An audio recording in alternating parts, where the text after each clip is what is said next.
Welcome to Vision 360, where we focus on every aspect of cybersecurity from the foundation to governance and beyond. I am your host, Matthew Webster, and I focus on solving cybersecurity governance. Towards that end, I look at business resilience, communication, risk management, and much more.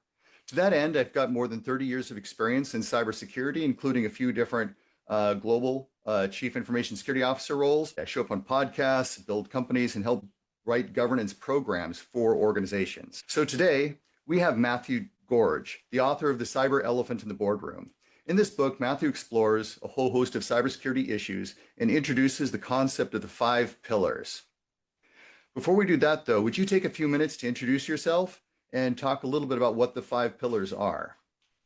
Yeah, sure. Thank you very much for having me on your program. I'm very honored. So I've been in cybersecurity for longer than I care to admit, probably 25 plus years. I started when security was called IT security or network security. It then evolved into content security, data security, privacy, compliance. And so I've gone through the evolution of the industry that way. And over I suppose the first 10 years of my career, I noticed that there was an issue with key decision makers that were actually signing the checks and were being told by IT security people and network security people that they needed to have a security program in place, but they didn't really understand why. And so I set out to build a methodology that would be completely industry agnostic, timeless, and very easy to understand for people that wouldn't have any technical or legal background. And so I came up with common denominators, and that resulted in the 5 pillars of security framework.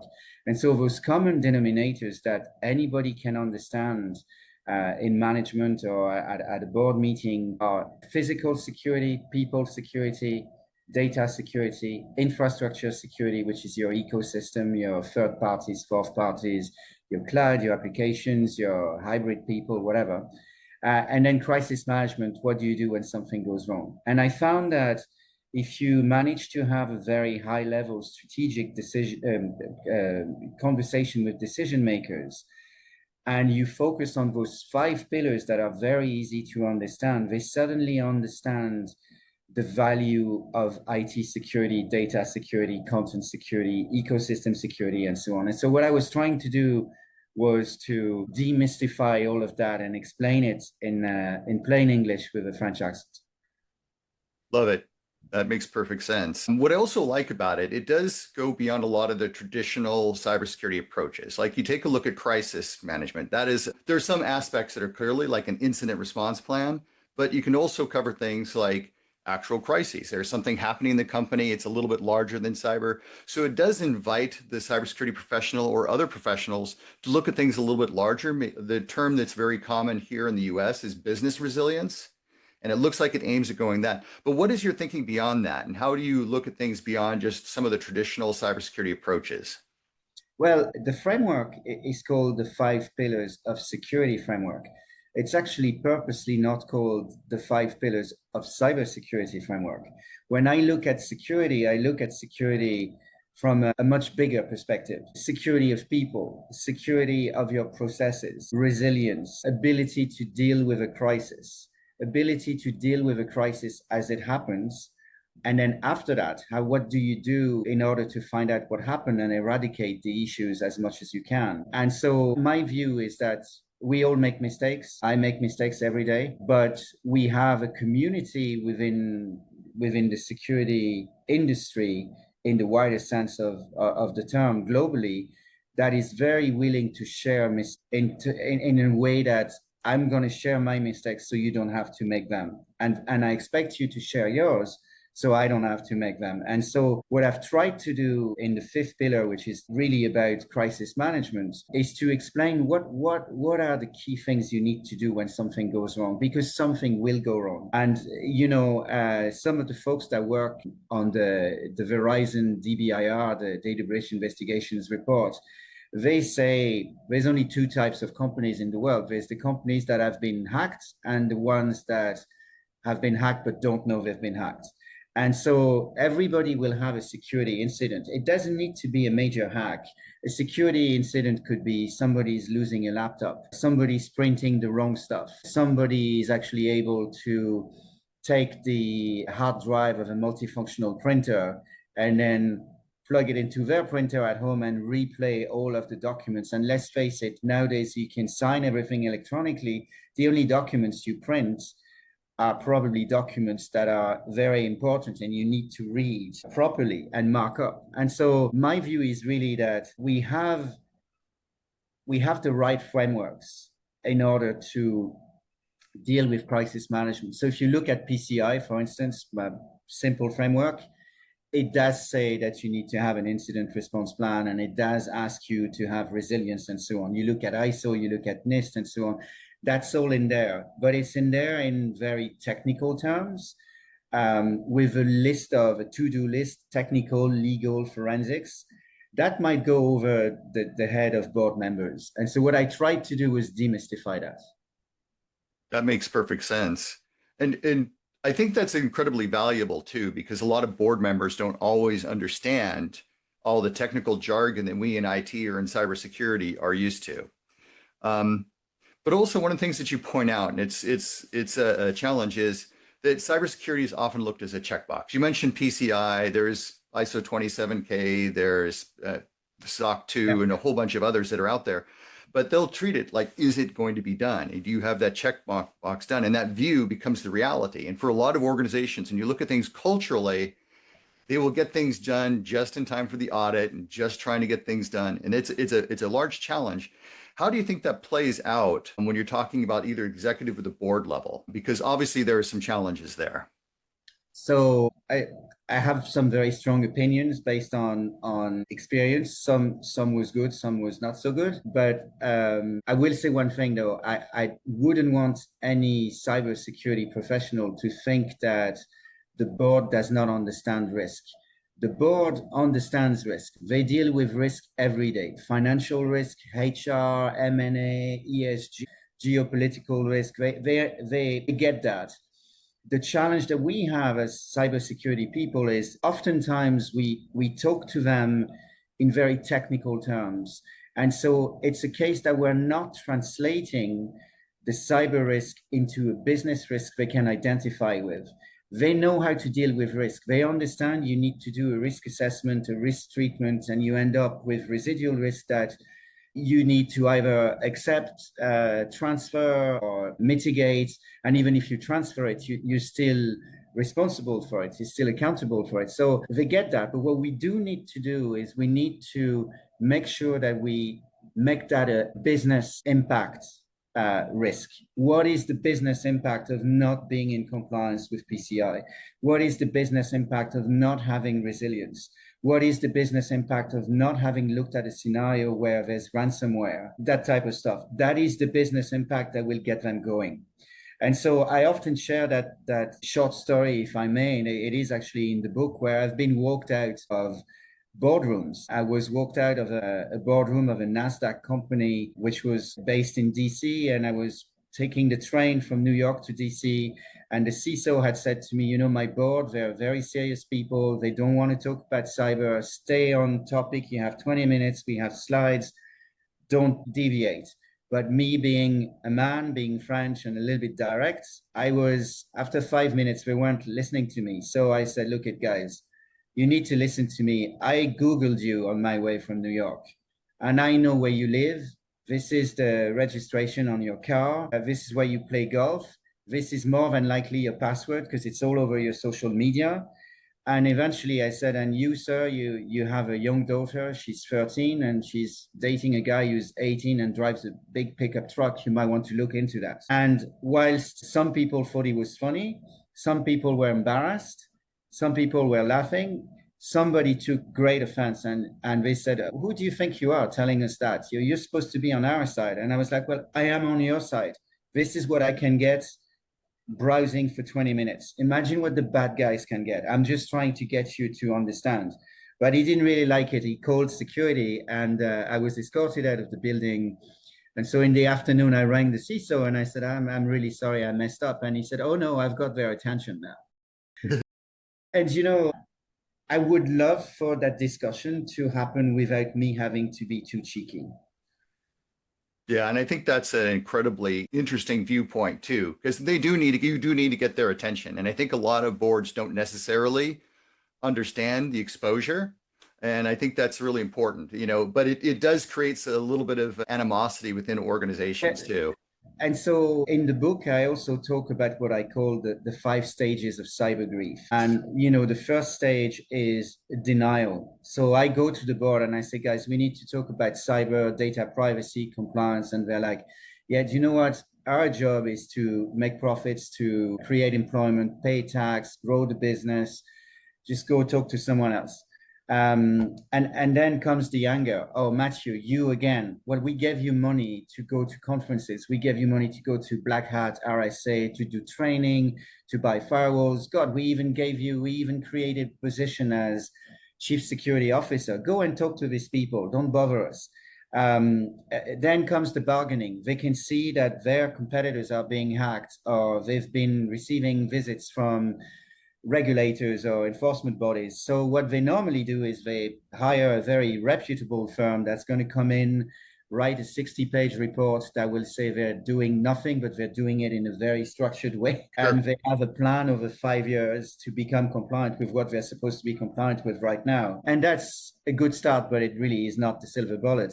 Then comes the depression. They have been hacked. The regulator is in their lobby. And eventually comes the acceptance. And so part of the journey I like to offer companies I work with, and what the framework allows you to do, is to accelerate that path towards acceptance. Death and taxes. You're going to have to go through a security program, whether you like it or not. So you might as well follow the right process, go from the denial to the acceptance as much as you can, engage with people that understand what's going on at the bargaining stage. Sure, you're going to be in denial for a while. Sure, you're going to be angry, but eventually you're going to have no choice but to go through it. Which one of the things that's sort of interesting, because it gets into sort of that CISO dynamic. As an outside consultant, you can go in there and do that and say that. And I think that's very important. As an internal CISO, if you go ahead and do something like that, you're in a little bit different situation because you could be terminated on the spot. And I've heard stories like this in multiple organizations that if you speak up and you speak your mind, that ends up being a big problem. And it's a culture of silence that goes on. Just last week, I was reading a LinkedIn article. It was a gentleman who was talking about a CISO, so it wasn't himself, who basically spoke up about an M&A, mergers and acquisitions deal, an M&A deal. And they were told, get with the program or you're fired. And so these are big problems from a governance perspective. I'd love to get your take on that and how you feel that CISOs should approach these types of challenges within their organization. Sorry, I'm just taking notes because there's some very good points here. First of all, you can, as a CISO, assuming you have a little bit of budget, you can hire a fall guy like me that's going to take the hits and be the bad guy and doesn't mind being escorted out of the room. I really don't take it personally. Secondly, I think as a CISO, I go back to my previous points, you need to be able to translate complex, sometimes confusing compliance and security discussions into a business challenge, but also into a business opportunity. What is the opportunity for the company if we do it the right way? How much more business can we do? Can we digitize some service or product that we're not actually able to offer online right now? Can we actually talk to the board in terms that they understand? And I always talk about assets. So when you look at, generally speaking, most companies will have their security assets and compliance assets swallowed within an IT budget or a training budget or a policy budget. And that's okay, but what is actually much more effective in getting a seat at the board table is to actually identify them, because some stuff is pure compliance, pure security, and some stuff becomes an asset. And it also becomes an asset when you bid for a new contract and somebody says to you, are you SOC 2 compliant? Are you ISO 27001 and 2 compliant? And that becomes an actual asset with a value for the company. And so that's where I think sometimes CISOs, especially if they come from a very technical background, they need to understand that business logic. And then the other way, CISOs that maybe come from a pure compliance business background need to understand the technical challenges so that they can say yes or no. And, the CISO is often known as the department of no. No, you can't do it. And sometimes you can't. But that's not the right way to engage in a meaningful dialogue about how can we actually put some sort of a cybersecurity compliance asset on the balance sheet. How can we, because right now, if you look at security, it's only minus minus cost of an incident, cost of training people, cost of the firewalls, cost of managed service, and so on. But on the other hand, you have an asset, right? So you're building an asset in your security program. So I think that's where we need to elevate that discussion. And I would really urge CISOs to go, when they go to conferences, Black Hats, RSA or others, to actually go to some of the business talks so we can all start speaking the same language. I agree. That's actually one of the things that I really platform on. I've got a course to train CISOs on a lot of things, is learning how to speak that language. I teach them, how do you speak to a CFO? What are the things that they care about? Value at risk. There's a lot of different things that are available to CISOs to really learn how to speak that language. And I agree with you, like from a third-party risk management perspective, and this is not applicable for all businesses. I've been in businesses where this is very applicable, and I've been in businesses where it's barely applicable from a business standpoint. But you cannot get business unless you've got the cybersecurity controls in place. And I think that is an incredibly valuable viewpoint that you're bringing to the table. But it definitely is a challenge when you look at most of the security programs that are out there. They're not teaching financial skills. They're not teaching people how to do that communication and how to have the conversation and how to speak with the business. So when you talk about that, if you're trying to create a better conversation, I think this is also a good time for CISOs to put their humility hat on and go have a conversation and listen to other people. How have you seen that play into the conversations when you're working with other organizations or you're working with CISOs? That would be interesting to hear your viewpoint on that. So I'll give you an attorney's answer. It Please. depends. For a large organization, the CISO will probably get 15 minutes at every quarterly board meeting. That's an hour per year, right? That's not enough. It is impactful to some extent, especially if the CISOs actually manage to speak the language of the board, but it's not enough. For big companies, the CISO needs another ally on the board, and they ideally need to work with a risk committee that is going to manage the overall enterprise risk, of which cyber and compliance is only a subsection. And I think that's one thing to do. For a smaller company, I really do think that you need to work with the legal officer and the CEO/CFO. It's all about making money. And initially, it's about not losing money because of security incidents. It's being prepared. And so I'm not a fan of FUD, fear, uncertainty, and doubt. But I am a fan of facts where you can say, here's what's happening in our industry with other companies that are the same size, roughly the same revenues.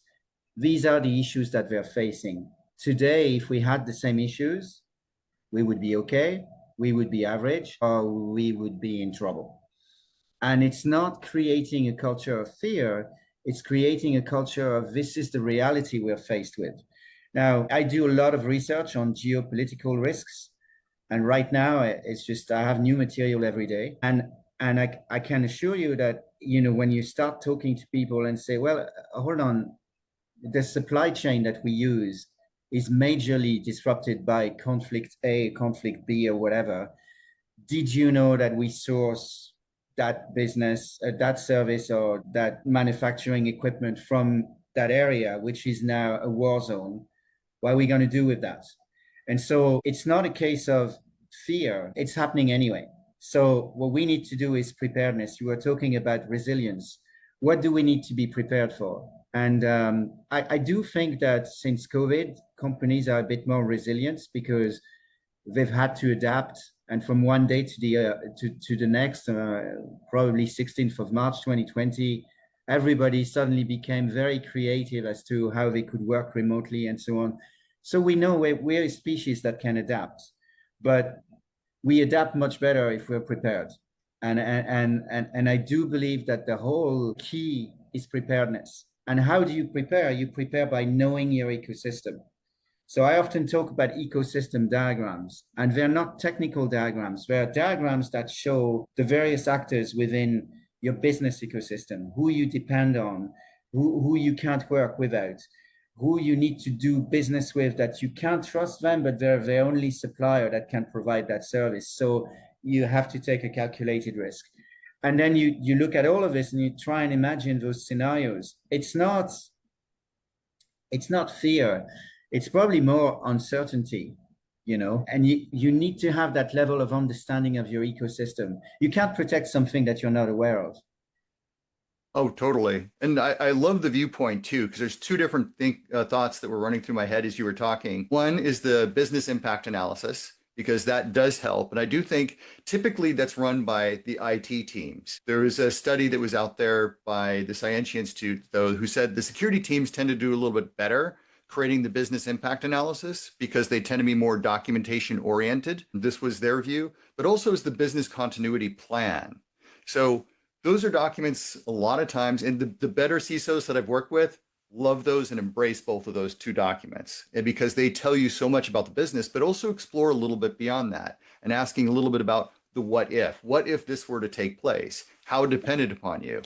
And I'm going to start to lead a little bit into the change healthcare, because I think that plays right into that. Because one of the things that happened in the US as a result of that, some of the smaller businesses ended up going out of business that were in the healthcare space because they relied on one vendor. One of the companies that survived, I know the CISO who's over there, and he actually said, as a business risk, we could lose our only means of payment. And they did, and he didn't want to use it, but it was kind of the told you so moment, for example. And I think things like that are very good lessons. Is there anything you'd like to add to kind of strengthen that? Because I love a line of thinking there.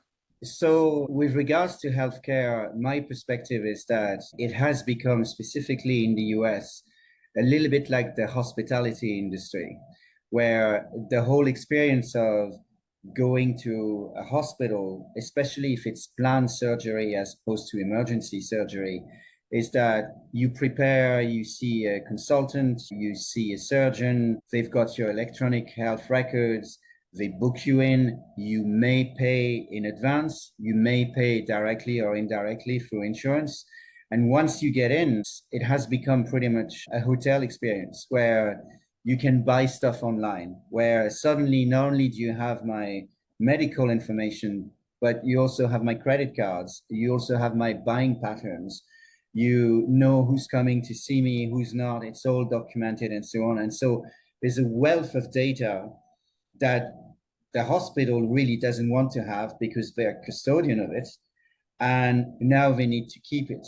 And even worse, if you've got a European patient, you now need to comply with GDPR as well as HIPAA.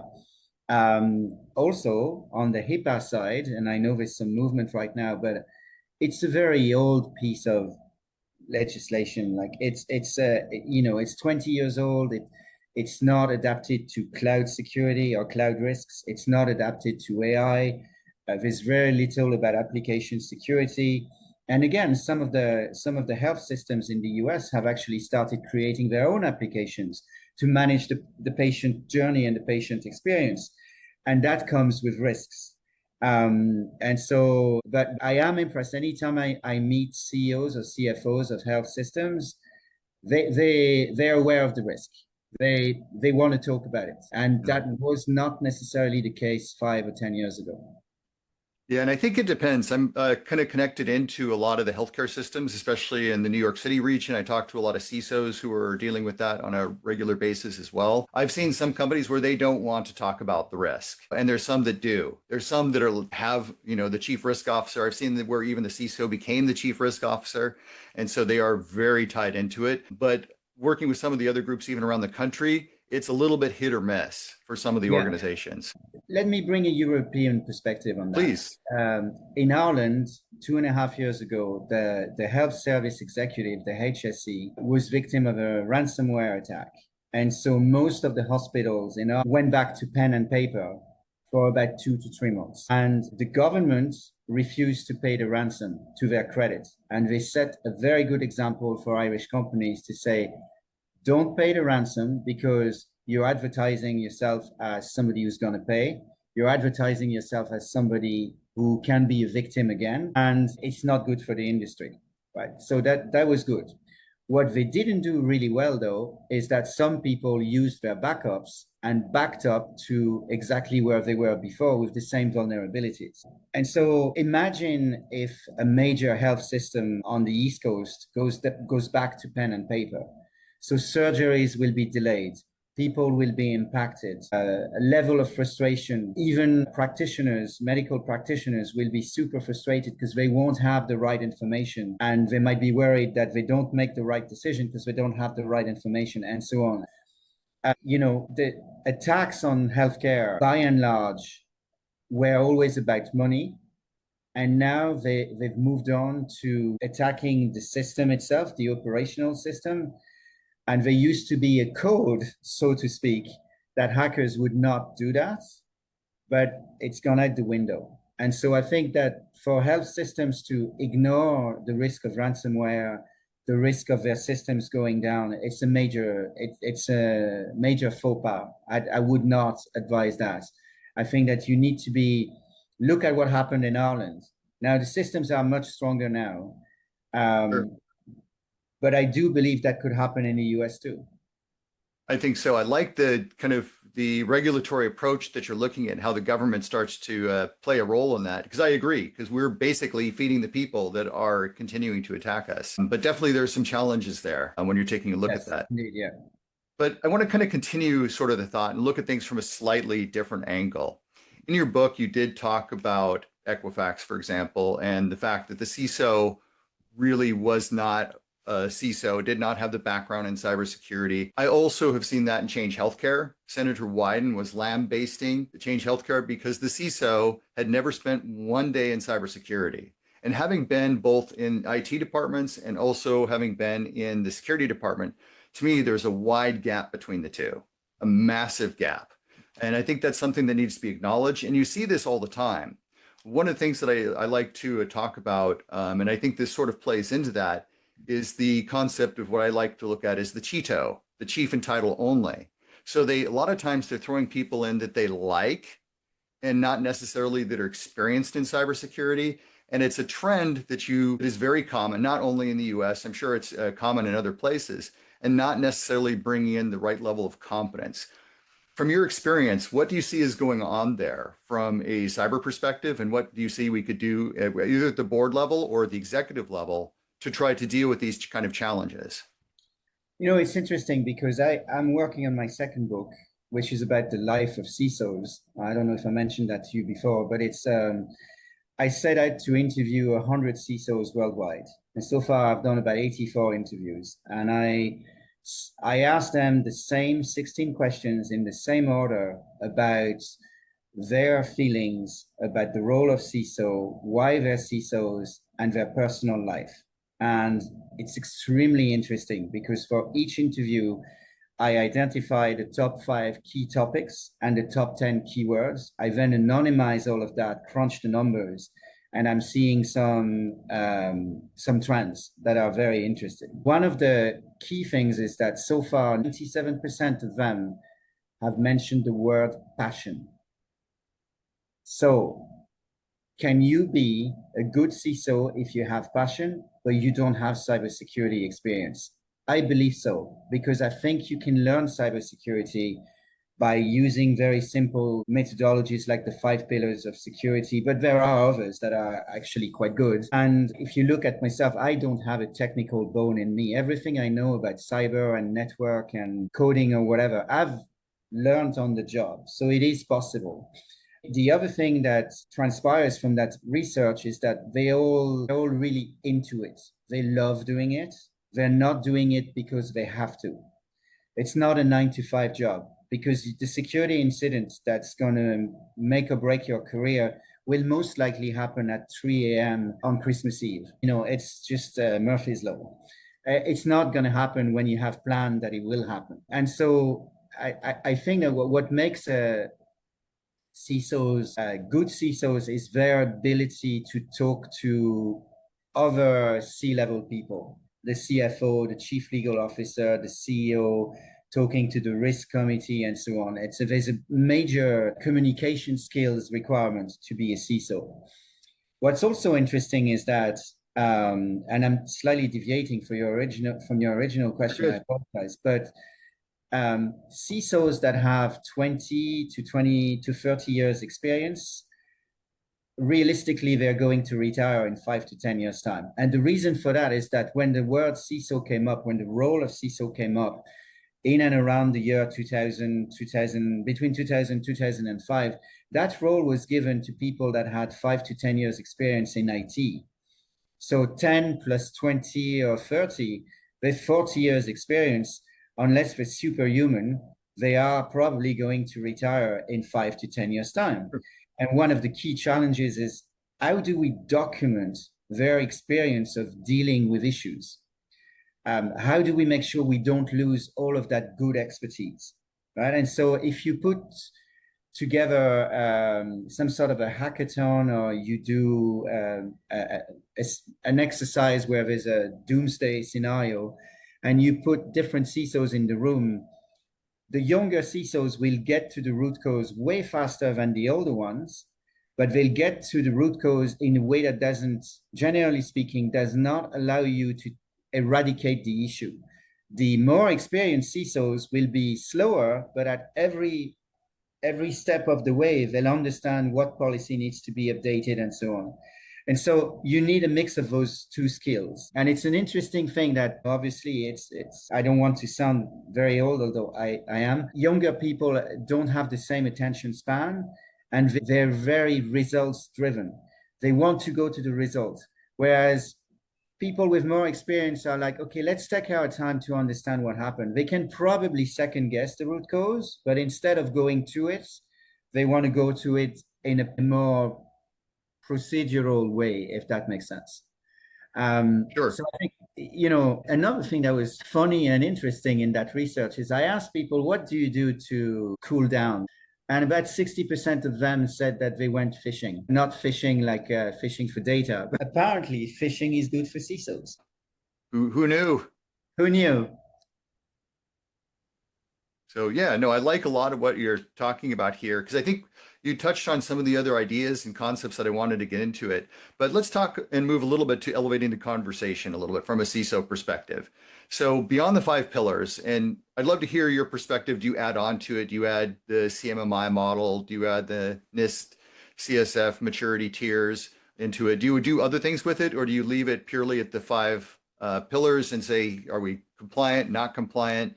Purely from an action perspective. And I do think that there's a value to looking at policies and procedures, both from a legal standpoint and others. But I'd love to find out what you can recommend to CISOs to kind of improve their game beyond the 5 pillars, or maybe augmenting the 5 pillars. Yeah, so there are 2 versions of the 5 pillars. One that is super strategic and one that is strategic. The one that is super strategic is really a maturity model for the board. It's 5 questions per pillar, 25 questions, takes no more than half an hour to answer the questions. And the questions are in plain English. And the choice of answer is either yes, absolutely, yes, I think so, no, I don't think so, absolutely not. And then we have what we call the red flag answers. It's not my concern, or I don't care. You'd be surprised how many people answer, it's not my concern, not my responsibility, or I don't care. And so what you want to do is you want to get your board to maturity level where 0 people answer, I don't care, or it's not my concern. And it goes up that way. And then we have another version, which is more detailed, 12 questions per pillar, more specific questions. Some of them are about procedures, budgets, assets, whatever. So 12 questions per pillar, and so 60 questions. What we've done after that, to go back to your initial question, is we've mapped the 5 pillars to a few frameworks. So we've mapped the 5 pillars to SOC 2, ISO 27001 and 2, PCI, HIPAA, and GDPR. Now, using tools like CSF or UCF, you can then extrapolate and map the 5 pillars further. We actually do that on our tool, which is a governance risk compliance tool called VG1, and you can do that. But the original intent of the 5 pillars was not to go down to a very, very granular level. Right. It was more a maturity model. But yes, we do have we do have some mapping. In terms of amplifying it, right now we are working on incorporating AI governance into the 5 pillars. And so that will be coming out at some stage in 2025. Yeah, and I think AI is like one of those buzzwords, but there's a lot of challenges. And I do like your word governance related to it, because you've got to take a look at the input models, you've got to take a look at the identity, which gets down to data, infrastructure, people and so on. I think a lot of those things have to play together to get to that larger picture from an AI perspective. But one of the things I've seen too, even in terms of the frameworks and things, that can take a lot of time. A lot of CISOs are in crunch time, and they're already working 70, 80, 90-hour work weeks. I've done those for months on end at different positions. I think a lot of CISOs can identify with that, but it's also interesting. A lot of CISOs are surprised when they hear CISOs do need to put in those kind of hours.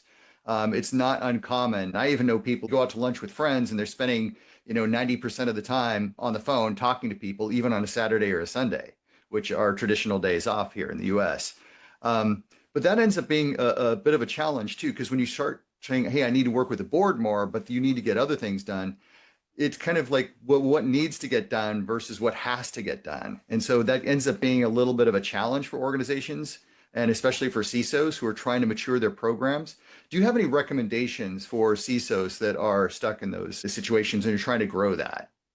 I mean, at the risk of sounding really basic, there's low-hanging fruit. There's quick wins you can get for CISOs. The more quick wins you get, the more data you'll be able to bring to the board. And so some of the quick wins that work all the time, a good security awareness program, it's not rocket science. You can do it remotely. You can gamify it. You can get people involved very easily by showing them what's in it for them as a person, not just for the company. So in terms of making sure that you get quickly to a good level, we have a list, I think it's in the book, of 13 key policies and procedures that you need to have in place that will pave the way for good compliance with a multitude of security frameworks and regulations. You can automate a lot of the compliance. You can use a governance risk compliance tool. Now, obviously, we provide one, but it's a very crowded market. There's a lot of choice out there. And a good GRC tool will allow you to look at it from a multidimensional way. So instead of saying, my tool will allow you to comply with all of the requirements of PCI and GDPR and HIPAA and whatever, you can have users going from the assets up, people going on the control down, or looking at a process or a status. And so that allows you to get multiple wins from multiple dimensions. And then you can reconcile that at the end for an executive summary. Right, the other thing is that just because you're only invited to the board meeting every quarter doesn't mean that you can't publish a monthly report to the board. You send it to them. The fact that they don't ask you for it doesn't mean that they won't read it. Equally, the fact that you send it to them, that doesn't mean they will read it. But at least you'll have that, and you'll be able to show progress. What I like to see is a CISO that says to me, hey, I sent a newsletter to the board, or I sent like top 5 wins and top 5 challenges in cyber this month. And somebody came back to me and said, oh yeah, that's my division. Can we grab coffee? And to your point about CISOs talking to each other at the weekend, I mean, I talk to CISOs all the time. And, I remember a CISO ringing me one Saturday evening, 11 p.m. And he goes, Mathieu, I'm really sorry. And I have your cell phone number. I'm in dire straits here. This is what's happened. I need to talk to the board in half an hour. What can I do? And I was just like, okay, this is what you can do. And I was like, do you want me on that call? Because I started working again now. It's 11 p.m. I might Sure, as well. sure. And the one thing is that CISOs like to talk to each other, and we're very, but like I'm not a CISO, but I work with a lot of CISOs. And I may have mentioned to you that I started this advisory board, which is a non-commercial think tank. I've got 1,300 members from 30 countries, divided into 13 chapters. And I've got CISOs, CFOs, CEOs, law enforcement, FBI, Interpol, French police, Irish police, Infraguard, NYPD Shield, that type of law enforcement, plus academia. And one of the things that we thrive on is exchanging ideas and exchanging ideas under Chatham House rules so we can learn and work better. You know, it's not like that in every industry or for every role. No.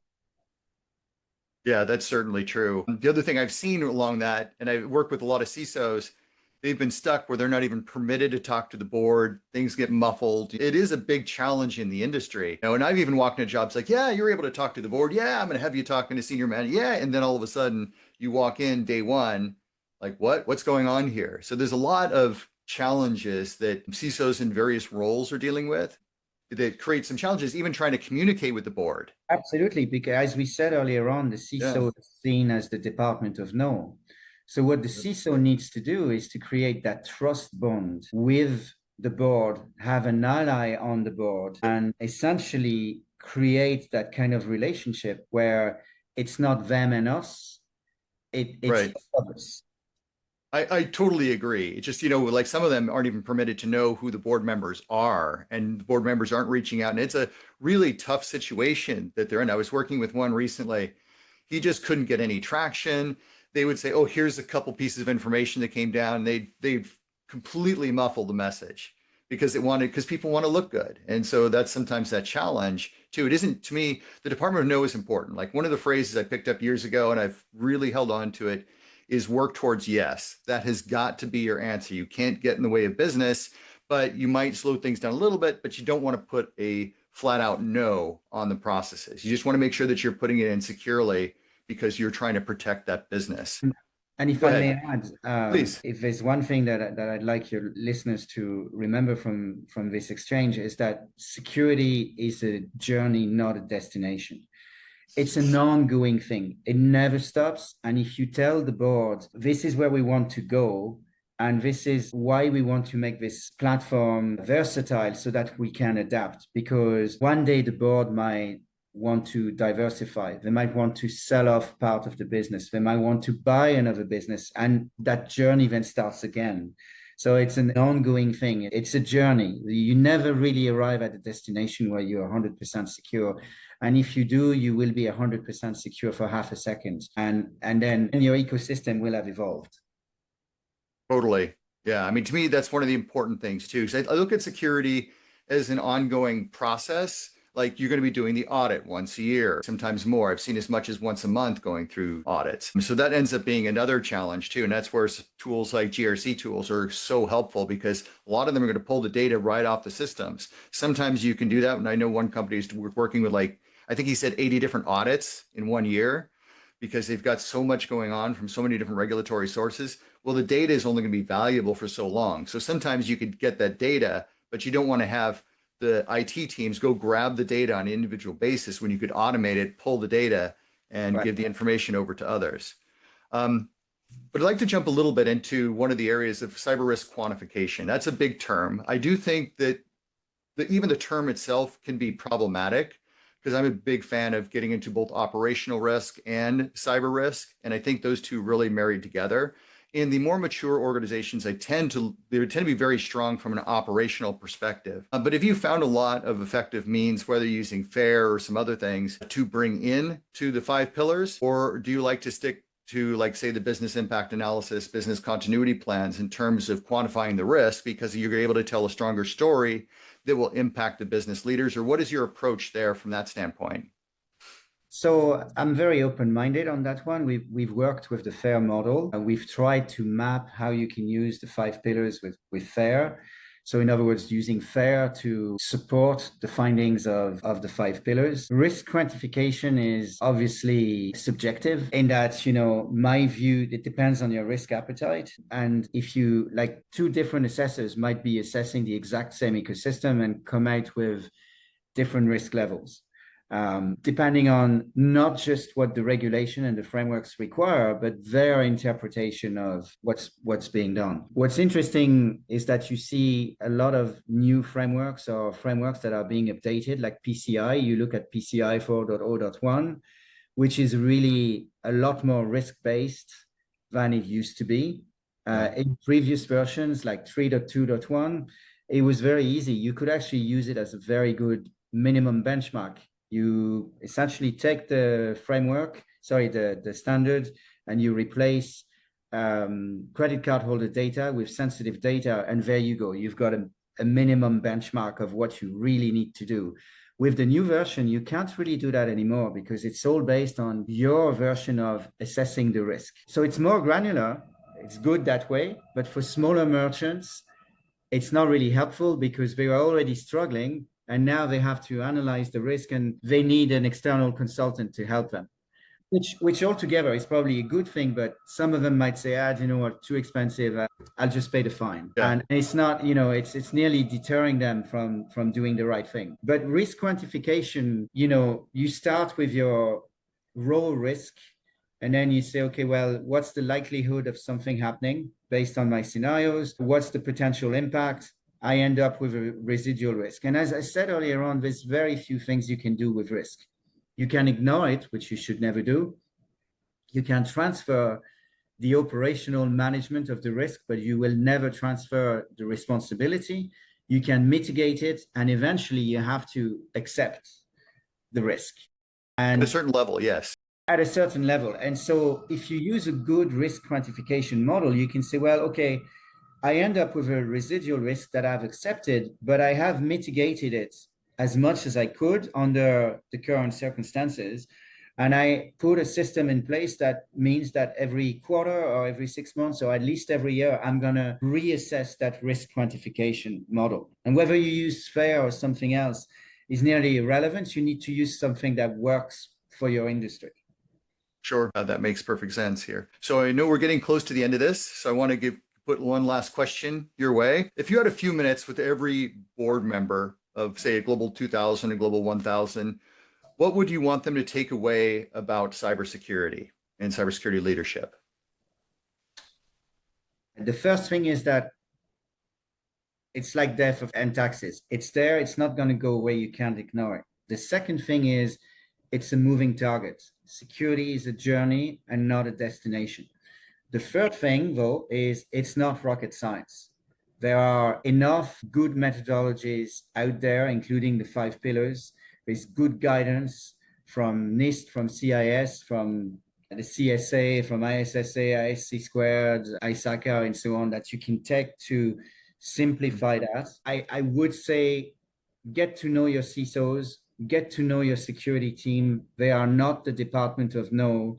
They're actually here to make sure that you can maximize on your business opportunities, and they will, if you do it the right way, open new business opportunities. So if I could leave them with those messages, that would be great. And then also that they need to be very secure themselves. They can't just be in an airport and look at very sensitive information at the bar in the lounge. They need to have they need to block the screen. And most of these people are social creatures like me. They'll talk to people. So you need to be, what's the expression, economical with sensitive data. You can't share that with everyone. But equally, I have amazing conversations. And anytime I talk to somebody, say at a lounge in an airport, and they say, what do you do? And I'm like, I'm in cyber. People are interested. Oh, yeah. So, it makes it easier. So you're going to talk to the CEO. They're going to say, oh, yeah. I've got a CISO. I've got a compliance guy who comes in and he makes my life a misery. And that's where you start the conversation. Communication and passion is really what the CISOs need to convey to the board. Yeah, and just in part is just education too, and listening. I think the listening skills are so important because you need to make sure that creating alignment, it's not what you think, it's about what we think. Yes, yes, So, indeed. so any final thoughts from your perspective? But I actually thought the questions were very relevant, and you know they're kind of a good blueprint for a CISO to start communicating better with the board. And you know the current climate we're in, with moving parts that move every day from a geopolitical perspective, mean that the attack surface is growing, and that you will see uh, a lot more cyber attacks in 2025 because of those conflicts and those differences of opinion between uh, countries that used to be allies, industries that used to cooperate, disruption to the supply chain. So my advice is to be prepared, and obviously the five pillars of security framework is a good start. But as I said, there's many other frameworks that you can work on. And then to your point about quantifying the risk is, what is your risk appetite? Do you know your ecosystem? Have you looked at the risk? But it's not rocket science. You know, you can be in a good posture very quickly. There's enough methodologies, solutions, and good consultants that can help you in the markets.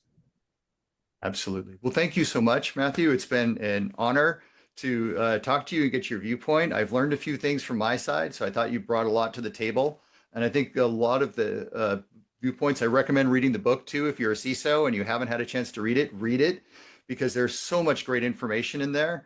Even though I'm a veteran, there's a few tricks that I've learned, even in terms of this interview. There's a few things I learned that I didn't quite pick up from the book. But I want to thank you very much for your time today. I thought you brought a lot to the table, and I hope that everybody learns a lot from this. Well, thank you so much. Thank you very much, Matthew. Thank you.